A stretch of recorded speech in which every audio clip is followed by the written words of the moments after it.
La siguiente transmisión es apta para toda la familia. Contiene closed caption y es financiada con recursos del Fondo Único de TIC.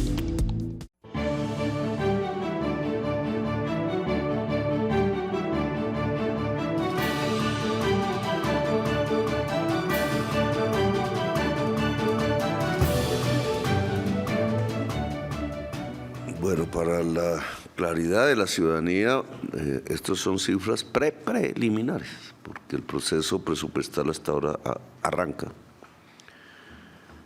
Termina desde el lado de la administración en la presentación del presupuesto en el Congreso.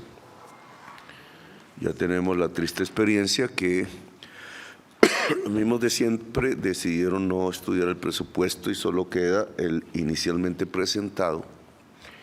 Y como pudiera ocurrir de nuevo, significa que el inicialmente presentado por el gobierno puede ser el presupuesto del año entrante. Luego hay que ponerle la máxima atención para no cometer errores. Yo quiero comenzar primero con el tema del día. Y el tema, digamos, que acongoja a los colombianos en general, que es la situación de salud del senador Miguel Uribe Turbay, del que esperamos recuperación, que se abrace con sus hijos. Las investigaciones avanzan. Me pareció, lo vimos todos y todas, ruin la utilización de falsas informaciones, incluso con logos de la clínica donde él está. Es tan ruin la utilización con esa falsa comunicación, tratando de generar pánicos y temores dentro de la sociedad colombiana, como el uso electoral que se está haciendo de la situación del senador. Es igual de ruin. Es la vida de una persona. Cualquiera de nosotros puede estar en las mismas circunstancias y usar eso en términos electorales o en términos de atemorización, pues en cierta forma ayuda a los asesinos, cuyos nombres se sabrán pronto. Dicen que yo no hable y tengo que decir que sí tengo que hablar, porque yo estoy bajo amenaza. Mis hijos, varios hijos de los aquí presentes. Como siempre me ha tocado investigar sin el Estado quiénes eran y he prevenido a tiempo. Y sus nombres después fueron confesados en declaraciones posteriores. Aquí está pasando algo similar. Mi supervivencia hace que yo mismo investigue y pase a la Fiscalía los datos, a los organismos de inteligencia, etcétera. Hay un trabajo cada vez más profundo. No liga uno con lo otro todavía, pero se acercan. Entonces, yo soy víctima también. Y mi defensa es contarle al pueblo. Así ha sido siempre. Y se contará en su debido momento. No es esta la actividad convocada para el día de hoy. Ya en su momento se sabrán muchas cosas. Pero lo cierto es que no se puede usar ninguna información ni para utilización electoral ni para ocasionar miedos si no se cae en la ruindad humana. Y que lo que nosotros aquí queremos como gobierno todo es que el senador Miguel Uribe Turbay pueda abrazar a sus hijos de nuevo. El tema de hoy tiene una antesala, que es el debate en el Senado de la República en el día de hoy, donde estuvo el senador Armando Benedetti, senador Sanguino como ministro de Trabajo, fundamentalmente. Muchos ministros aquí le han sacado la mano a ir al Congreso, otros no. Han ayudado en lo que han podido. Balance general que hay que tener con precisión, porque de aquí no puede, si engañamos gente, que sea porque Simplemente éramos ignorantes, no porque tuviéramos información que se tergiversara. La Corte Constitucional ha tomado una decisión, aún no sale su fallo, creo que comunicado de prensa o salió la prensa. Obviamente hay que esperar siempre los textos, pero lo que sale en términos generales es que la reforma pensional, que tiene como primer efecto que 3 millones de ancianos y ancianas, y esto tiene que ver con el presupuesto del año entrante, ministro de Hacienda, Germán Ávila, primer dato grueso. Estas son las prioridades del presupuesto. Sale bien librada. La reforma laboral está a punto de ser ley. Vigente, pues ya es ley, pero determinó la mayoría de la Corte Constitucional que tiene un vicio de formalidad subsanable, y es que se discuta más a fondo la proposición de María del Mar y por tanto se devuelve a la Cámara de Representantes, que incluso le dan tiempo de sesiones extraordinarias, no mata el proyecto el que se cierre las sesiones extraordinarias. Esto es muy clave para el proyecto de reforma laboral. Luego, todavía estamos en periodo legal, puede perfectamente la Cámara de Representantes iniciar la discusión de nuevo de la ponencia, supongo que será notificada. Tengamos el texto, el texto dice que a partir de que se entregue el texto, la ley, una vez se apruebe por la Cámara de Representantes y por el Presidente de la República, tendrá la oportunidad de aplicarse con los tiempos que ya estaban predestinados para los decretos que aquí ya se han hecho, la mayoría. Hay un convenio que la prensa informó que aún falta, ministro, que es Colpensiones Banco de la República. No sé si se ha adelantado. Hay que adelantarlo, creo que es el último trámite que nos faltaba a nosotros, luego estamos listos.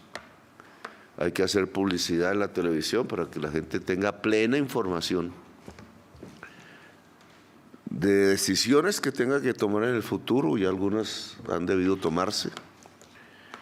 Pero el efecto inmediato desde el punto de vista presupuestal, si la Cámara de Representantes decide aprobar el texto del Senado en esa discusión, decisión de la Cámara, se vuelve automáticamente ley.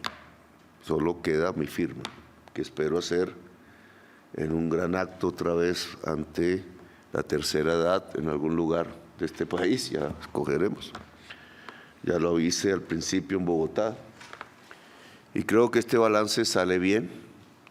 Si entra una conciliación porque la Cámara decide variar textos, pues podríamos estar en la misma situación de Iván Name. Tengo que rechazar la opinión del magistrado oponente porque que no resultó triunfador, porque dijo en su escrito, que ya no es el de la Corte, que tenía que caer la reforma pensional porque había un pacto criminal con los presidentes de las cámaras. Y yo tengo que decirlo porque cuando se toca la figura del presidente y la persona del presidente de la República, pues tengo que decirlo. Yo presenté la reforma pensional y nunca he hecho pactos ni con el presidente y menos sobornos y pactos criminales. He hecho pactos políticos y me traicionan como hoy, porque en el Congreso la palabra traición sí que pulula, pero también el cumplimiento de la palabra. Aquí no hay ningún pacto criminal, menos con Iván Name, que es un enemigo personal del presidente. Desde que yo era alcalde de Bogotá, porque hundió el plan de ordenamiento territorial a través de sus amigos en el Consejo, sus familiares en el Consejo, familiares que ya la investigación dirá si tienen algo que ver con el famoso soborno que recibió de un sujeto a instancias de la gente corrupta de la ONG RD. Entonces, rechazo esa afirmación.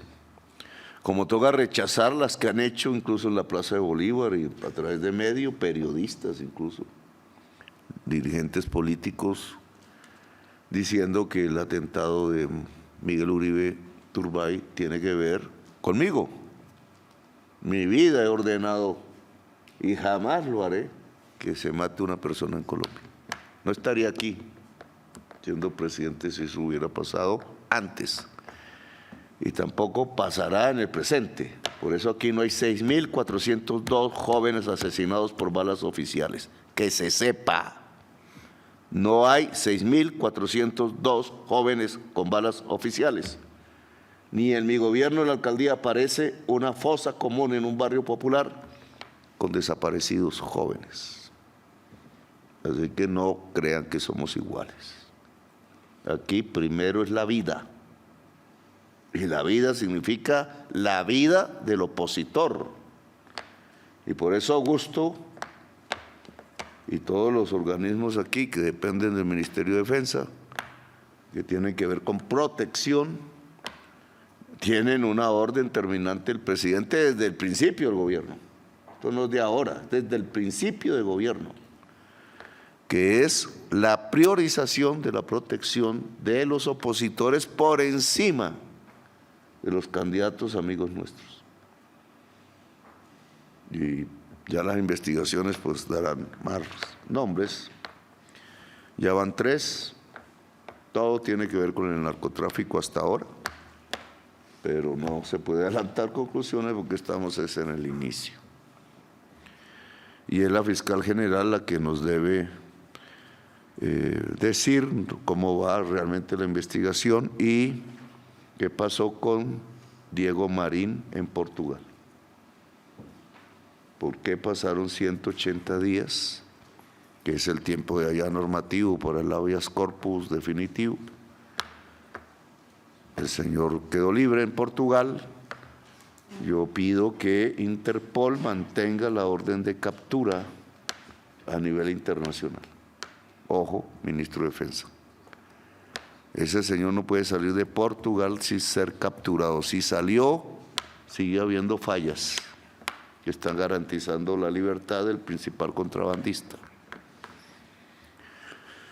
Por ahora hasta ahí.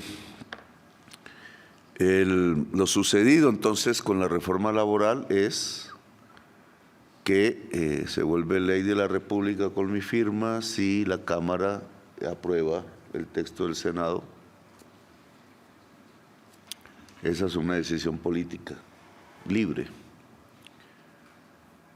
Si llega a manos del señor Efraín Cepeda, él debe asegurar que haya conciliación. Sería terrible lo que iba a pasar con el senador Iván Name, y era que esperaba dejar pasar los días para hundir la reforma pensional. Ojo. Y sería bueno que él dijera públicamente qué piensa hacer, porque quedan pocos días de ser el presidente del Congreso, muy pocos, pero también tiene en sus manos la facultad de la Comisión de Conciliación del Senado y por tanto de que si la conciliación, la gente a veces no sabe todas estas normas de la ley quinta, eso que se apruebe en conciliación tiene que volver a ser aprobado en la plenaria del Senado y volver a ser aprobado en la plenaria de la Cámara y ahí queda aprobada la ley. Si hay conciliación, entonces un presidente del Senado sí tiene la potestad, la capacidad, llamémoslo así, de no citar la conciliación y adiós. Todos 2 años de debate se pierden. Y todo un debate nacional que ha sido muy intenso, público, alrededor de la reforma pensional. A mí sí me gustaría que usted, ministro, le dijese al senador Efraín Cepeda cuál es su posición frente a las conciliaciones. Porque estamos en un caso similar ahora a la reforma laboral. Segunda vez que se debate, Sabemos que la Comisión Séptima de Senado, 8 senadores cuyos nombres propios ya se conocen, lamentablemente decidieron que eso no se debatía. Todo el consenso y el tiempo gastado en la Cámara de Representantes se hundió ahí momentáneamente. Fracasaron en su intento. Deberían explicarle al país ese fracaso. Porque ¿cuál fue su conducta entonces? Hundir un debate que le interesa a cerca de 20 millones de personas que trabajan en Colombia, sin contar sus familiares, diciendo que eso no servía para nada. Y resulta que el mismo Senado en su plenaria, gracias a que se apeló y pasó a otra comisión, entonces hoy demuestra que sí servía, que era lo que iban a hacer con Colombia. Esos representantes de partidos políticos, algunos partidos mayoritariamente no los acompañaron después, como sucedió con el Partido Liberal. Ahora usted me dice qué pasó en la votación última con el Partido Liberal. Pero el representante del Partido Liberal vio cómo sus compañeros votaban en mayoría en el Senado en contra de esa decisión de él. Otros sí siguieron con lo que decidieron, partidos muy pequeños. No voy a hablar de religión, pero no deberían tratar a los trabajadores como los trataron a las trabajadoras, hundiendo ese proyecto, queriendo hundirlo. La apelación salvó todo. Yo diría lo que ha salvado la reforma pensión laboral en este momento, lo que ha salvado es que decidimos hacer una consulta. Si no, estamos enterrados hace tiempos. La decisión de hacer una consulta es lo que mantiene viva la reforma laboral y el pueblo en las calles respaldándonos. Porque yo también hubiera podido decir, hagamos una consulta y quedo como un loco en la esquina de la Plaza de Bolívar y se burlan de mí, ya me hubieran echado de la presidencia. Que ganas no les han faltado, porque estamos en el centro de la discusión central de la producción, y sin producción no hay vida, que es el capital y el trabajo. Yo tengo una tesis mía que escribiré, estoy escribiendo en un libro, no sé cuándo saqué, y es que la contradicción del capitalismo hoy no es capital trabajo, sino capital vida. Y lo estamos viendo. Riesgo nuclear, riesgo de enfermedad, riesgo de crisis climática y colapso de la humanidad y de la vida. Pero no es esto lo que vamos a hacer. Lo cierto es que en Colombia, que nos afecta todo eso, el capital se enfrenta contra la vida y el capital se enfrenta contra el mundo del trabajo. Habían decidido, espero que esa opinión cambie, que las ganancias solo nacen es de alargar jornadas, de explotar trabajadores y trabajadoras al máximo. Hasta propusieron que se contratara por horas. Si contratar contratos de servicios por 3 meses es malo, que es lo que queremos evitar. Mire la altura intelectual y la calidad de liderazgo social de quienes decidieron fue que se contratara por horas. Pues es la esclavitud máxima, porque entonces un trabajador buscando patrón todo el día, 3, 4, 5 patrones, a ver si le da las 8 horas al menos para trabajar. ¿Cómo será si para encontrar uno que dé trabajo es difícil? ¿Cómo será encontrar 4 patrones al día? ¿Y las mujeres qué les va a pasar? La mayoría de los patrones son hombres.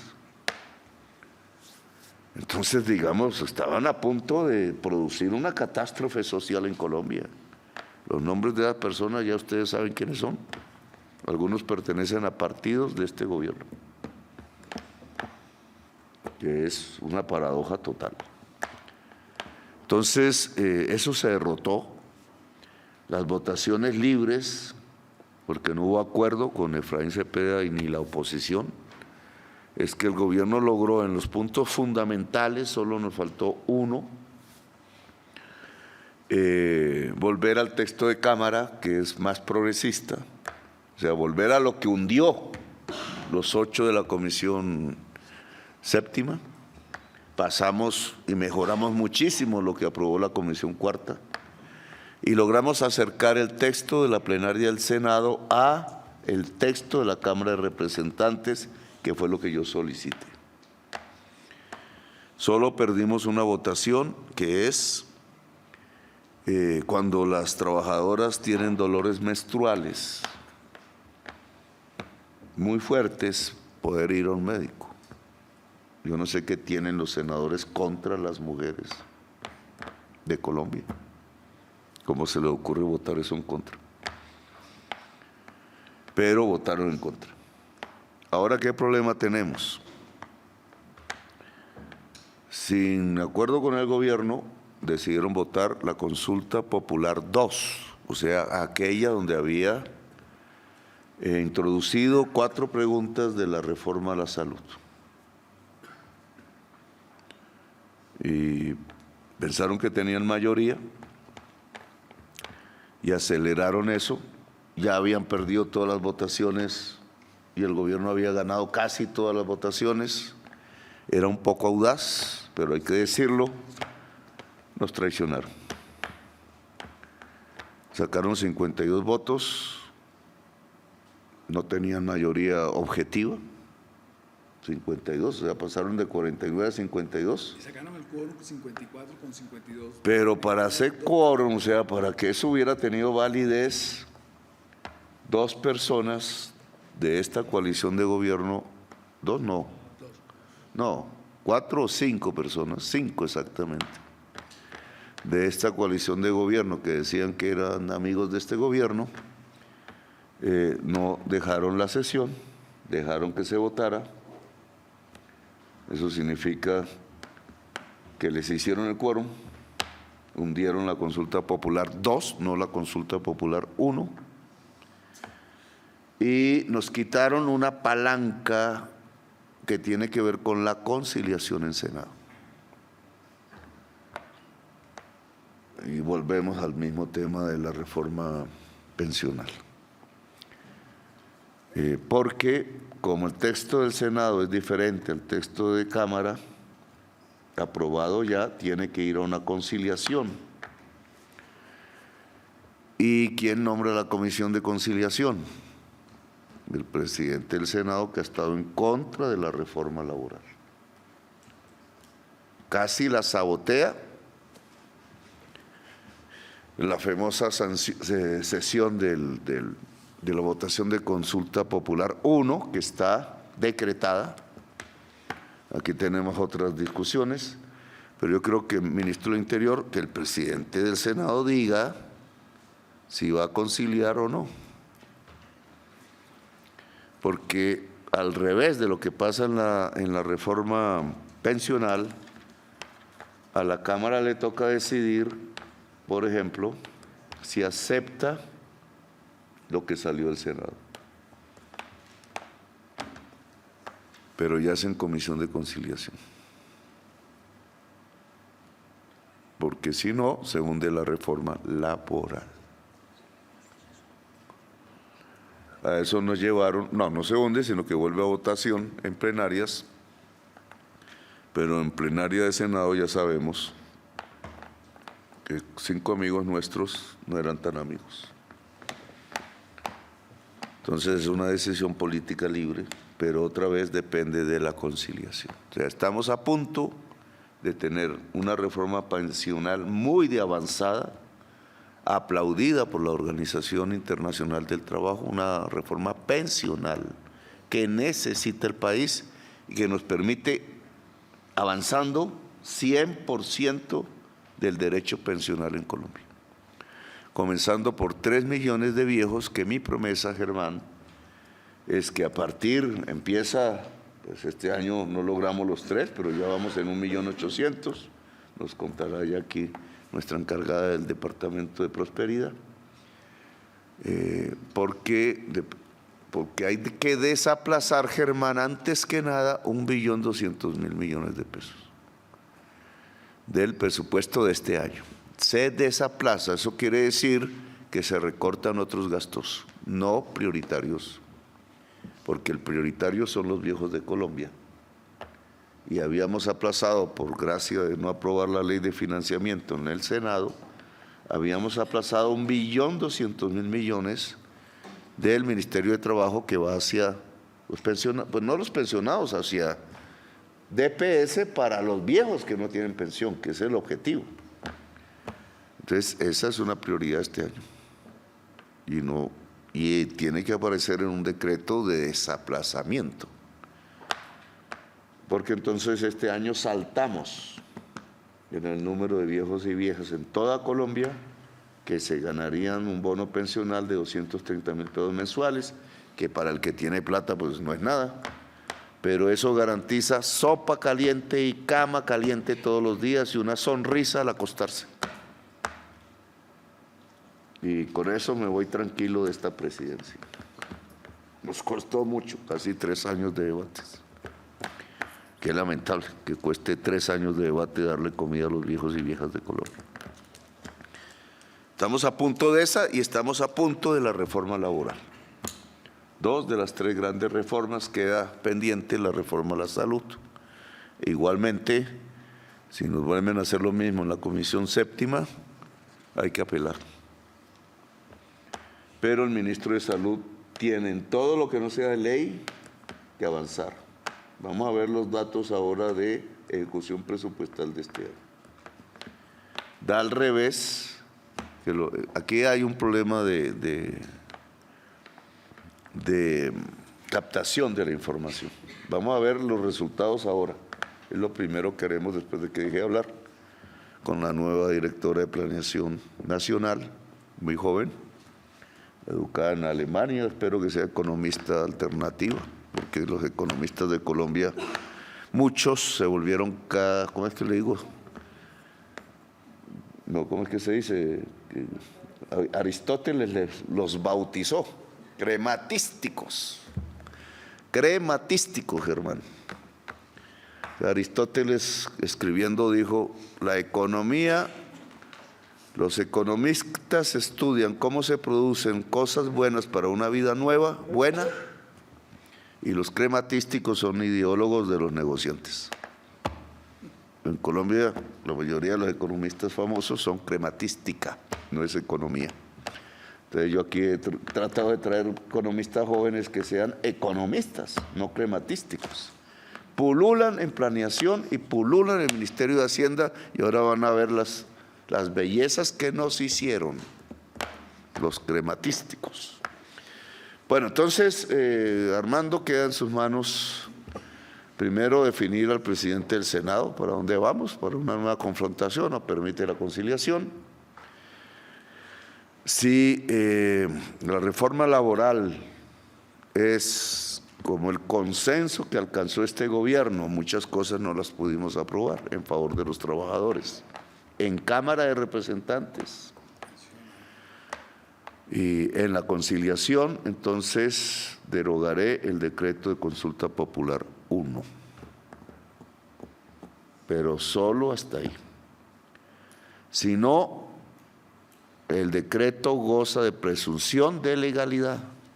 El registrador no tenía ningún derecho a decir lo que dijo. Está en una situación de sedición contra el presidente de la República. Y quiero las acciones jurídicas. Eso no se hace. Que hasta que se pronuncie, no señor, todo funcionario cumple el decreto y la ley. Ah, que se pronunciaron, pues sí, de pronto me pronuncio yo primero. Todo depende del debate en el Senado y del Congreso de la República. Alrededor de estos temas nosotros no retrocedemos en nuestra misión de defender el derecho de los y las trabajadoras de Colombia, del pueblo trabajador, tanto el que llaman formal como el que llaman informal. La reforma pensional formaliza a millones de trabajadores en Colombia, desde el punto de vista jurídico. Bueno, cerremos ahí porque ya me voy pasando. Entonces, quiero, secretaria general, que la directora de planeación, primero que todo, presenten los mapas que nos van a nos van a dar un desmayo, porque es el balance de lo que se viene invirtiendo este año. Creo que hay cifras de varios años de este gobierno. ¿Y quién es el beneficiario regional de la inversión? Del gobierno del cambio.